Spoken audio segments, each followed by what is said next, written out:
Saludos gente, bienvenidos a Uno de Dos. Yo soy uno y el que no veis es dos. Ahora sí que sí, la cosa está a puntito de explotar. Tenemos traiciones, atentados, asesinato y desconfianza. El cóctel perfecto, vaya. La nueva Eldia se rompe por todos lados justo cuando tendrían que estar más unidos. Vamos, que en resumen, se va a liar una buena. Capítulo 12. Aquel que nos guía.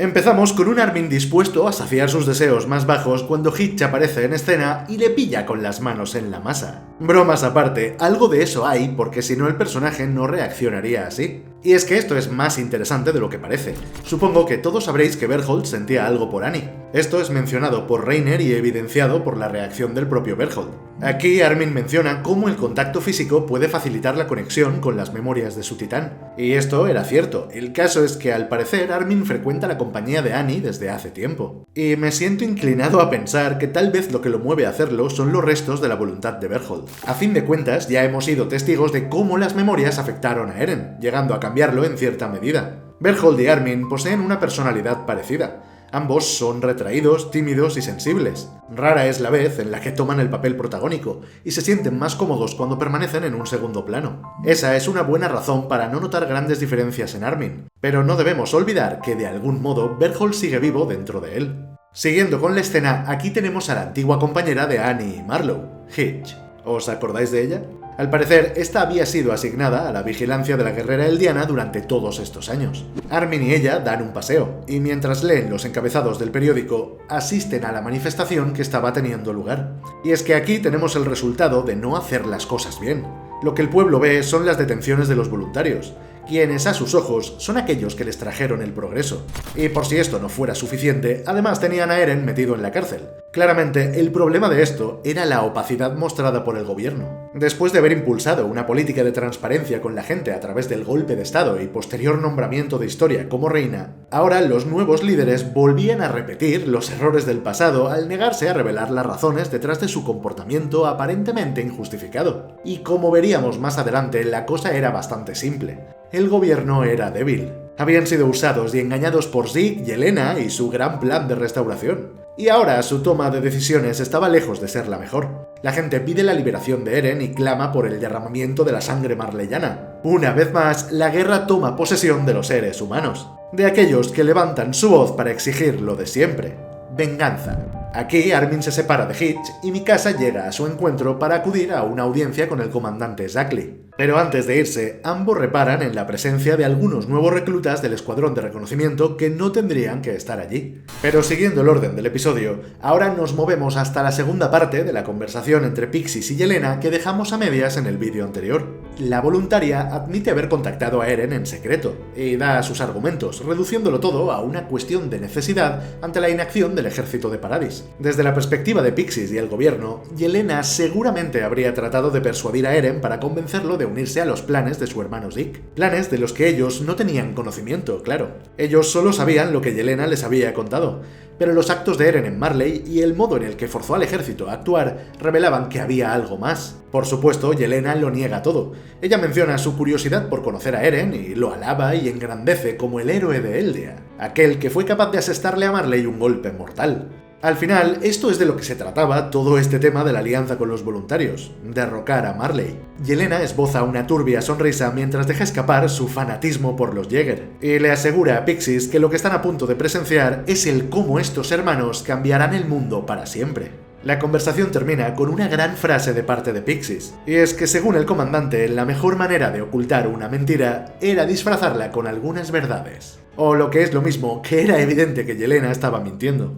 Ah, por cierto, aquí tengo que señalar el error que comete el anime al mostrar a Eren tal y como se ve en el presente con el cabello recogido durante el flashback de Yelena. Recordemos que Eren en aquel momento no tenía el pelo tan largo. Y bueno, aquí os dejo la imagen del manga para que podáis ver la diferencia.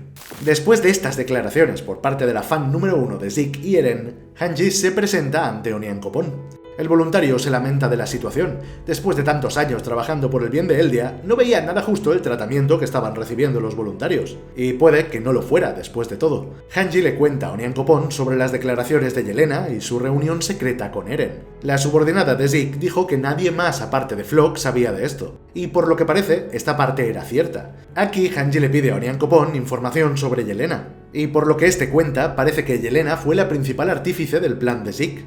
Ella se ocupó de reunir simpatizantes para su causa, organizó a los voluntarios por sí misma y los unió en torno al gran plan secreto de Zeke Yeager. Pero había un detalle a tener en cuenta. En palabras de Onyankopon, Yelena siempre fue la encargada de ejecutar sin piedad a cualquier marleyano que pudiera haber sospechado de ellos y descubrirlos ante el gobierno de Marley. Hablamos de aquellos con los que comían y dormían. Pero, sin embargo, una vez en Paradis, Yelena hizo cuanto estuvo en su mano por garantizar la seguridad de los prisioneros marleyanos. Les dio trabajo y garantizó su bienestar. Esto era muy extraño y obviamente no cuadraba. La escena acaba con Hanji pidiéndole al voluntario que se fuera con ella, y volvemos con Armin y Mikasa pasando al despacho del comandante Zachary. La intención de los amigos era la de acordar una visita formal con Eren. Lamentablemente, eso no sería posible. Eren había sido hallado culpable de conspirar en contra de los deseos del gobierno de Paradis. Mantuvo silencio acerca de sus reuniones clandestinas con Yelena durante más de 10 meses, y ni siquiera compartió esta información con sus amigos más próximos. Sin mencionar que el escuadrón no tenía conocimiento alguno de lo que estuvo haciendo durante el periodo de tiempo en el que permaneció infiltrado en Marley. Ya no podían confiar en él. Zachary dice estar seguro de que Eren estaba siendo controlado por Zeke, y Paradis no podía correr el riesgo de llevar a cabo el experimento del retumbar porque no podían estar seguros de cuáles eran las verdaderas intenciones de los hijos de Grisha. Menuda situación. Justo después de esto hay una escena que difiere un poco de la versión del manga. En ambas adaptaciones los personajes reparan en el curioso asiento que hay a un lado de la habitación. En el anime esto ocurre de forma casual cuando Mikasa pregunta por el destino de Eren. Sin embargo, en el manga el comandante Zachary desvía la mirada hacia la silla cuando Mikasa hace la pregunta. Y esto tiene sentido ya que puede significar que el comandante tuviera pensado someter a tortura a Eren. Recordemos que esta silla ya la usó una vez con uno de los oficiales del anterior gobierno, así que suena factible. Sea como sea, Zachary comenta que no había otro sitio en donde dejarla y que debido a ello, unos miembros del escuadrón se la habían dejado en el despacho. Y finalmente, Armin y Mikasa no son autorizados a hablar con Eren y tienen que abandonar la estancia. Y entonces, tras ellos, unos miembros de la policía militar entran en la habitación y aquí Armin llega a la conclusión que parecía más obvia. Y es que era casi seguro que el gobierno pretendía usar el suero titán para entregarle el fundador de Eren a otro eldiano. Esto, aunque cruel, tenía bastante sentido. Eren no obedecía las órdenes de nadie, y ni siquiera tenía en cuenta a sus propios amigos, así que ¿cómo iba el gobierno a dejar el destino de Eldia en manos de alguien como él? Obviamente Mikasa no iba a estar de acuerdo con esto, así que se dispone a escuchar la conversación a escondidas. Pero entonces la famosa silla de tortura explota, llevándose consigo las vidas de Zachary y los otros soldados que se encontraban en la habitación con él.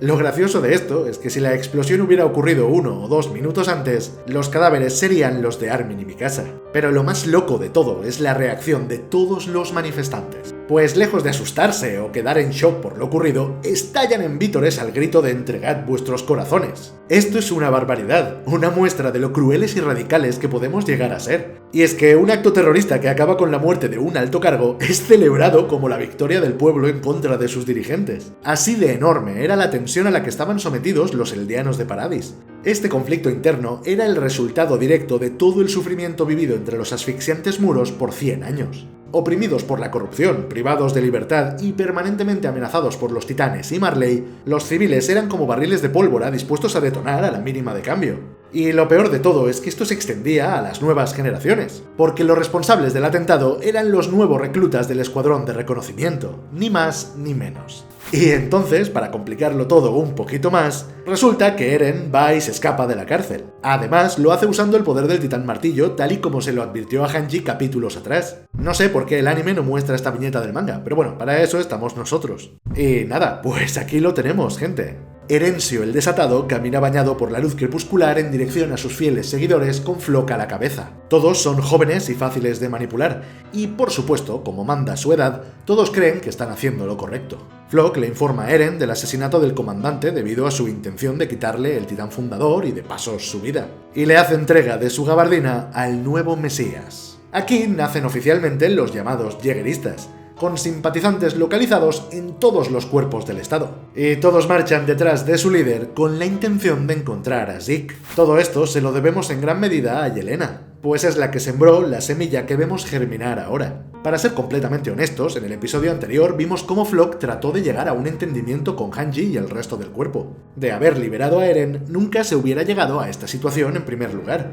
Toda esta cadena de errores y desencuentros entre los distintos cargos y personalidades de Paradis culmina en una insubordinación que se termina convirtiendo en una traición sin precedentes. Pero claro, ¿quién traiciona a quién? Porque lo que vemos después es la escenificación de cómo una metida de pata le sigue a la siguiente. Los jägeristas no eran precisamente pocos, y además era imposible saber exactamente sus identidades porque todos formaban parte de alguna facción de la milicia. Es decir, que estaban completamente rodeados y no podían confiar en nadie. Esto era su culpa, y la intención por parte del gobierno de hacer que otro eldiano se comiera a Eren había sido el detonante de todo. Aquí incluso vemos las desavenencias entre los altos mandos y el escuadrón. Pues aunque parezca mentira, estos desconocían lo que el gobierno pensaba hacer con Eren. Y es que, visto lo visto, ¿qué se suponía que tenía que pasar? El tema del retumbar era de dominio público. La gente sabía que sin su as en la manga, el día se vería reducida a cenizas en cualquier momento. Retener a Eren era una verdadera estupidez, y estaba claro que no iba a tener un buen desenlace. Cuando Pixis entra en escena, se encarga de dar las órdenes pertinentes en pos de asegurar la ubicación tanto de Zeke como de Historia. Con el comandante Zackley muerto, el que le seguía en la cadena de mando era Pixis, por lo que Armin confía en su criterio y le pide instrucciones. Lo que pasa es que nadie se esperaba su respuesta, y es por cosas como esta por las que amo a este personaje. ¿Qué puedo decir? Entre calvos nos entendemos bien. Las órdenes de Pixis demuestran la sensatez de un hombre que entiende muy bien lo grave de la situación. Buscar el enfrentamiento en aras de vengar la muerte de Zackley solo causaría más derramamiento de sangre. La verdadera meta era la supervivencia de Eldia, y los desertores eran una consecuencia directa de sus malas decisiones. Por tanto, ¿qué sentido tendría enfrentarse entre ellos ahora? La única opción sensata era la de aceptar su derrota y rendirse, por lo que seguirían el plan original de juntar a Eren con Zeke y usarían la ubicación de este como método de negociación. Lo más lamentable de todo esto era el no haber tomado antes esa decisión. En realidad, Paradis no podía huir de esto. Firmaron su sentencia desde el momento en el que aceptaron seguir el plan de Zeke. Como sea, esta parte acaba con la conversación entre Kiyomi y Mikasa.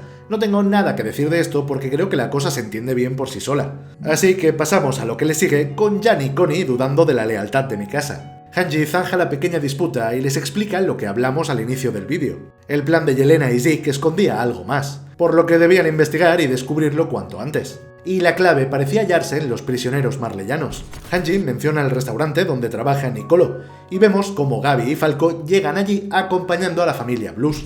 Y por fin el capítulo cierra con la aparición de mi waifu favorita, Big Finger, quien ya se encuentra adentro de los muros. Se viene, gente, y se viene muy fuerte. Hasta aquí hemos llegado. Ha sido un capítulo denso, quizá algo más que los anteriores, pero al mismo tiempo lo deja todo bien atado y preparado para hacer frente a lo que está por ocurrir. No digo más. Nosotros nos despedimos aquí. Un abrazo para todos y nos vemos en el próximo vídeo. Recordad suscribiros y darle a like. Muchas gracias, como siempre, y ¡chao!